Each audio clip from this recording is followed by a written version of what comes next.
Tu passes ton temps à te comparer aux autres, à te demander pourquoi leur vie semble meilleure que la tienne. Pas de panique.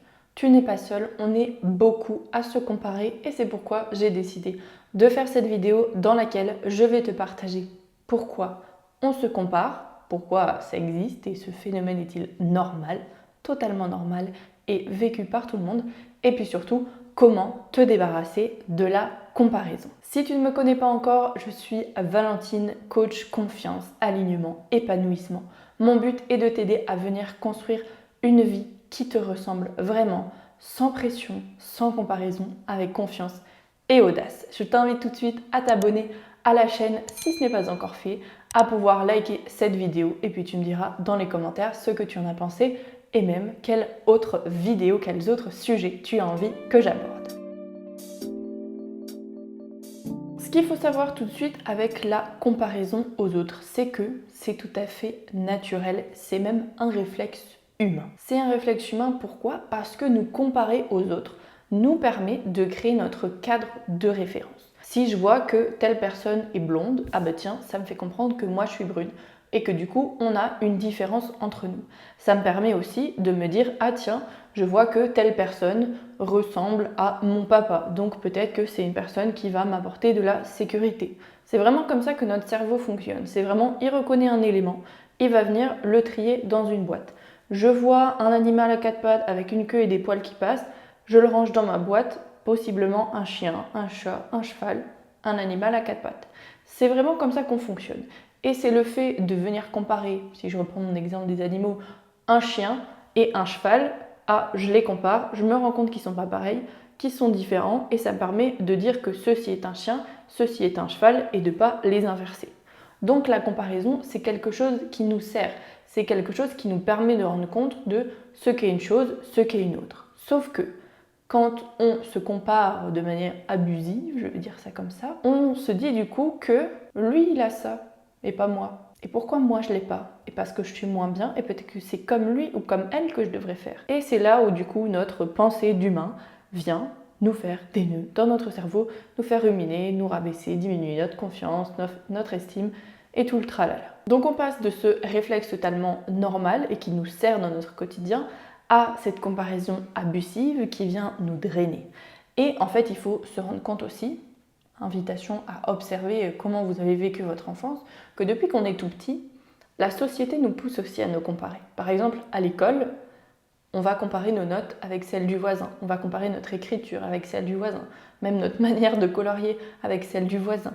On va comparer les vêtements entre eux. Enfin, je sais pas comment vous c'était quand vous étiez, quand vous étiez adolescent, 14-15 ans dans la cour, mais il fallait avoir un certain cartable, un certain sac, des certaines chaussures, un certain look. Sinon, on était catégorisé comme populaire, comme les geeks, comme voilà, les personnes qu'il ne fallait pas fréquenter, comme les gens pauvres. Enfin, il y a vraiment toute cette catégorisation qui existe dans ce microsystème qu'est l'école et on est tous passés par là. Donc, c'est normal aussi en fait qu'on a enfoncé dans notre tête le fait que se comparer c'était normal et que c'était comme ça, qu'il fallait fonctionner et que du coup on en a créé un réflexe en fait qui nous dépasse. Et ça continue aussi après au travail, certains ont des promotions, d'autres non, on va dire lui il a mieux fait que un tel, etc. etc. Bon, on est d'accord que c'est pas du tout sain de fonctionner comme ça, mais on n'est pas là aujourd'hui pour remettre en question le système, mais plutôt pour vous donner des clés à vous, pour vous aider. Ce qui ne va donc pas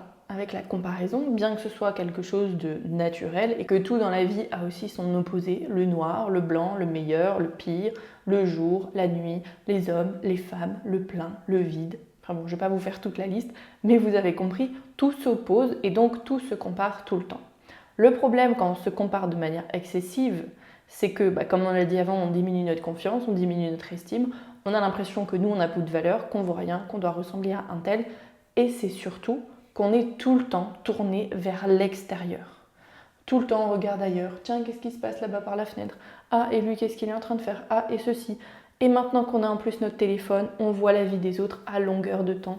Et du coup, on vit d'une certaine manière par procuration, on vit dans l'illusion et aussi on vit dans la comparaison constante. Résultat, on passe à côté de nous-mêmes et de la magnifique et complète personne que l'on est déjà. Et je conclurai cette partie sur cette expression où on dit toujours l'herbe est plus verte ailleurs. L'herbe, elle est surtout verte là où tu l'arroses. Je vous propose ici 3 clés pour cela. C'est une liste non exhaustive, il existe certainement d'autres manières. Si vous procédez d'une autre manière, n'hésitez pas aussi à le dire dans les commentaires, ça peut être enrichissant pour tout le monde. La première chose, c'est de venir activer ton signe d'alerte et de repérer dans quel moment est-ce que tu as tendance à te comparer. Est-ce que ça va être des moments où tu es en manque de confiance en toi, des moments d'estime de toi, des moments où tu es en train de procrastiner peut-être, des moments où tu as l'impression de ne pas être assez bien, où tu as peur de ne pas réussir ce qui va se passer. L'idée, c'est vraiment quand tu te rends compte que tu te compares, de te dire « Ok, là, je suis en train de me comparer ».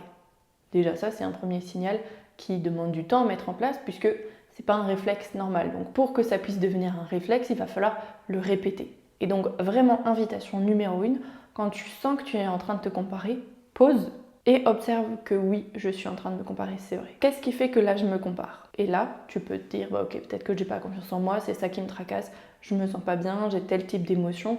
Et ça va déjà te permettre d'arrêter cette comparaison, pause, on redescend, qu'est-ce qui se passe, comment est-ce que je me sens. Et souvent, dans les moments où on a tendance à se comparer, c'est parce qu'on est en désaccord avec nous-mêmes. On est détaché de nous, on a l'impression qu'on n'est pas assez, qu'on ne se suffit plus, et du coup on veut un peu aller chercher ce qui nous manque en nous comparant. J'en parlais juste avant, les réseaux sociaux à notre époque, c'est vraiment un piège pour la comparaison, parce qu'on voit sans cesse la vie des autres, et en plus, généralement, tout le monde partage les belles parties de sa vie. C'est quand même assez rare aujourd'hui des personnes qui vont te faire des stories en disant « je suis totalement déprimée aujourd'hui, il y a ça qui va pas, il y a ça qui va pas ». Souvent, et c'est aussi normal, les réseaux sociaux sont là pour ça, on a envie de partager nos souvenirs, de partager des chouettes moments, de montrer des chouettes choses, des chouettes expériences, des jolies choses même chez nous. Et donc, en fait, on se retrouve avec une vie virtuelle fausse, en tout cas incomplète, à longueur de temps sous nos yeux. Et du coup, forcément, on voit que le bien chez les autres et que le mal chez nous. Une chose que tu peux faire, c'est aussi apprendre à petit réduire ta consommation sur les réseaux sociaux, en tout cas avoir conscience de ce que tu consommes. Peut-être qu'il y a certaines personnes que tu suis aujourd'hui sur les réseaux avec qui tu as tendance à te comparer. Ces personnes-là, je t'invite tout de suite à te désabonner d'elles. Ça n'a rien contre la personne, mais c'est au contraire pour te préserver toi. Si tu sais que, Madeleine, je sais pas pourquoi j'ai pris le nom qui me vient en tête, Madeleine, j'ai tendance à me comparer beaucoup avec elle, je l'enlève. Ou alors je la mets en sourdine de story, en sourdine de publication, je veux plus voir son contenu. Ça n'a rien contre cette personne, mais c'est une manière de me préserver moi. Ce que j'ai fait là récemment, j'ai enlevé pendant 3 semaines Instagram de mon téléphone. J'ai désinstallé l'application. J'ai fait pareil avec Facebook, c'est les 2 réseaux sur lesquels je vais principalement. Insta, j'y passais beaucoup de temps avant, beaucoup de temps à scroller pour rien. Et je me suis dit, en fait, j'en ai marre. Parce que justement, je sentais aussi que je tombais dans la comparaison de plus en plus. Donc je me suis dit, pause, j'arrête. J'ai profité de Noël, du Nouvel An pour couper. Et franchement, j'ai eu du mal à remettre l'application parce que j'étais très bien et tranquille sans. Donc ça peut être intéressant même pour toi de te dire au moins un jour par semaine par exemple, ne pas aller sur tel ou tel réseau si tu sais que c'est là où tu as tendance à te comparer. Donc cette clé 1, c'est vraiment de venir repérer ce qui te pousse à te comparer et réduire ça, t'en éloigner le plus possible. La clé numéro 2 est de te reconnecter à toi-même. Comme on l'a dit en long, en large et en travers dans cette première partie de vidéo, si tu te compares, c'est forcément que tu trouves que tu n'es pas assez, qu'il te manque quelque chose. Donc l'idée, ça va être d'enrichir en tout cas ta relation avec toi-même. Parce que plus tu vas prendre conscience que tu es assez, que tu es capable, que tu es suffisante, que tu es entourée, que tu es tout simplement, que tu existes et que tu as le droit d'exister tel que tu es, et que, ok, peut-être que tu as des choses à apprendre, des choses à améliorer, mais tu es déjà très bien comme ça, tu es déjà complète. Plus tu vas intégrer ça, moins tu vas te comparer. C'est vraiment les vases communicants. Plus je m'aime, plus je m'accompagne dans ma vie, même si j'ai pas confiance en moi et que je me sens pas capable, plus je vais m'accompagner correctement et valoriser qui je suis, moins je vais me comparer. Inversement, plus moi-même je me dévalorise, plus je me compare, puisque du coup j'ai l'impression que les autres sont mieux. Très bien, tu vas me dire, mais Valentine, très bien, ok, je veux bien faire ça, mais concrètement, comment est-ce que je fais? Un exercice simple que tu peux mettre en place tous les soirs. En tout cas, commence par le faire au moins une fois, 2 fois, 3 fois, 4 fois dans la semaine, et ensuite fais-en une habitude régulière. C'est de te poser avec toi-même et de venir lister 3 raisons d'être fier de toi aujourd'hui. Comme je l'ai dit, c'est simple, mais c'est pas facile pour autant. C'est simple dans le sens où la consigne n'est pas compliquée. Lister 3 choses pour lesquelles je suis fière. 3 raisons d'être fière de moi. Ça peut être difficile parce qu'on n'a pas du tout l'habitude de se poser ce genre de questions. Et qu'il y a des jours où on se sent pas bien du tout, où on a l'impression d'avoir fait n'importe quoi, où on a l'impression peut-être d'avoir rien fait, d'avoir traîné, d'avoir regardé Netflix toute la journée. Très bien. Dans ces moments-là, l'invitation, ça va être de venir observer ce que tu prends pour acquis. Peut-être que tu auras passé ta journée devant Netflix et que c'est pas spécialement une fierté que tu as envie de repérer, mais par contre, tu as quand même mangé tes 3-4 repas sur la journée. Tu t'es alimenté, peut-être que tu as pris ta douche, peut-être que tu as aéré ta chambre, que tu as fait un brin de ménage. Ok, ça c'est des choses pour lesquelles aussi tu peux être fier de toi. Parce que parfois on a tendance à prendre pour acquis ces choses, ces habitudes en fait qu'on a. Mais c'est déjà une manière de nous valoriser que de prendre soin de nous en allant prendre une douche, en entretenant l'espace dans lequel on se trouve, en nous nourrissant. Donc les jours où tu n'as pas d'idée, où tu ne trouves pas de raison pour lesquelles être fier de toi, remets en question ce que tu prends pour acquis et dis-toi, ok en fait, basique de chez basique, qu'est-ce que j'ai fait aujourd'hui? Tiens, en fait j'ai réussi à sortir de mon lit ce matin alors que j'avais pas envie. Tiens, peut-être que j'ai été dehors alors qu'il pleuvait et que ça me saoulait. Peut-être que j'ai été faire mon linge alors que j'aurais pu le faire demain et que ça aurait été pareil. Vous voyez un peu toutes ces choses-là. Plus vous allez apprendre à considérer ce que vous faites comme une vraie valeur et pas juste pour un acquis, plus ça sera aussi simple au fur et à mesure de développer cette fierté envers vous-même. Et la fierté est différente de l'orgueil. L'orgueil, je vais me pavaner, je vais être fière et en fait je vais avoir un excès de confiance qui va me nuire, que être fier de soi. C'est reconnaître la valeur qu'on a, c'est se dire merci Valentine, on a fait ça aujourd'hui et ça me fait du bien. La clé numéro 3, c'est de t'enfoncer un bon rappel que tout ce que tu vois n'est qu'une partie de la réalité. Tout ce que tu vois, tout ce qu'on te montre, même tout ce qu'on te dit, ce n'est qu'une partie de la réalité. Que ce soit ce que tu vois sur les réseaux sociaux, c'est qu'une partie de la réalité de la personne, que ce soit même dans les journaux, dans les médias, ce qu'on te raconte comme information, ce n'est qu'une partie de la réalité racontée avec l'angle de la personne qui a filmé, de l'angle de la personne qui fait la voix off. Et même quand tu es face à face avec une personne et qu'elle te raconte des choses à propos de son quotidien où toi tu vas être en train de te comparer, c'est pareil, elle ne te raconte pas toute la réalité. Elle raconte ce qui s'est passé avec sa perception, ce qu'elle vit avec sa perception, peut-être avec aussi une déformation de la réalité. Donc, juste rappelle que tout n'est pas ce qu'il semble être. Et donc, ça te permet aussi de te détacher et de dire, j'ai l'image là, je reprends l'expression d'avant, l'herbe est plus verte qu'ailleurs. En fait, peut-être que ton voisin, il a juste une fausse pelouse. Ok, toi, tu es en train d'entretenir à la tienne, la vraie, celle qui pousse dans la terre, et tu vas l'arroser tous les jours et elle va être verte et éclatante là où tu l'arroses. J'espère que ne vous êtes pas vous avoir perdu avec cette métaphore un peu douteuse. Et dans tous les cas, tout ça pour te dire que tout le monde a des batailles invisibles et a des combats qu'on ne voit pas. Et donc une question que tu peux aussi te poser, c'est ok, je suis en train de me comparer à telle personne, qu'est-ce que je ne vois pas dans leur histoire? À partir du moment où, souvenez-vous de mes jauges précédentes, tu vas remplir ta jauge de validation de toi-même, ta jauge de comparaison va diminuer et c'est l'inspiration qui va naître de ça. Où tu vas pouvoir voir les autres, non pas comme ils ont ça et moi j'ai pas ça, oh moi j'ai ça et eux ils ont pas ça, mais comme ah tiens, moi je suis moi, cette personne et cette personne, trop chouette, tiens ça m'inspire. Est-ce que j'irai pas le tester moi aussi dans mon quotidien? Et ça, c'est génial quand on arrive à ce point-là. Bien évidemment, il y a des moments, et comme tout le monde, même aussi moi, l'autre fois j'ai raconté ça à la personne là, ah ouais, sérieux, ça t'arrive?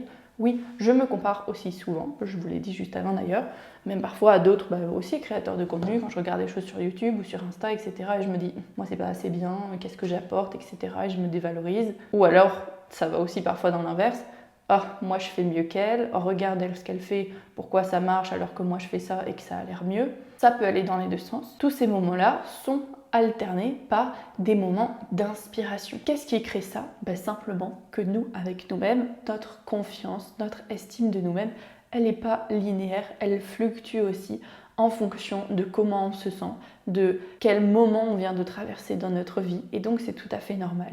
L'idée, c'est de te souvenir de ce que je t'ai potentiellement partagé dans cette vidéo pour te repérer les moments où tu te compares, venir renforcer ta valeur personnelle, t'accompagner dans cette phase-là et puis te rappeler que ce n'est qu'une partie, ce n'est qu'un moment et plutôt aller chercher l'inspiration. Comment tu cherches l'inspiration? Justement, comme je le disais avant, tiens, cette personne, elle fait ça, elle entreprend ça, waouh, ça m'inspire. Peut-être que sur le coup, ça m'inspire pas, je me compare, mais je transforme cette comparaison en inspiration en me disant, tiens, et si moi aussi j'ai essayé ça? Et je vais le faire à ma manière, le développer à ma manière, et donc je vais reconnaître ma valeur, et alors la comparaison baisse, la validation augmente et l'inspiration peut naître. On a fait le tour de ce sujet. Une dernière chose importante à te partager. Déjà, abonne-toi, like, commente cette vidéo, dis-moi si ça t'a servi, s'il y a des choses que tu n'as pas compris, si tu as d'autres questions, si tu as d'autres sujets que tu as envie qu'on aborde sur cette chaîne et je m'exécuterai. Et aussi, clique donc sur le premier lien dans la description pour venir réserver un call entre toi et moi. On prend le temps. On échange sur ton sujet, potentiellement on travaille ensemble, mais ce n'est même pas une obligation. Prends vraiment ce temps pour toi comme un moyen de te poser, de faire le point sur ta situation, d'avoir une personne, moi, en face de toi qui va aussi t'amener un autre regard qui ne te connaît pas, donc qui peut t'apporter que du neuf et que du bien avec plein de bonnes intentions. Je vous laisse là-dessus, prenez bien soin de vous, je vous souhaite de mettre tout ça en application et de passer de la comparaison à l'inspiration. À bientôt, ciao.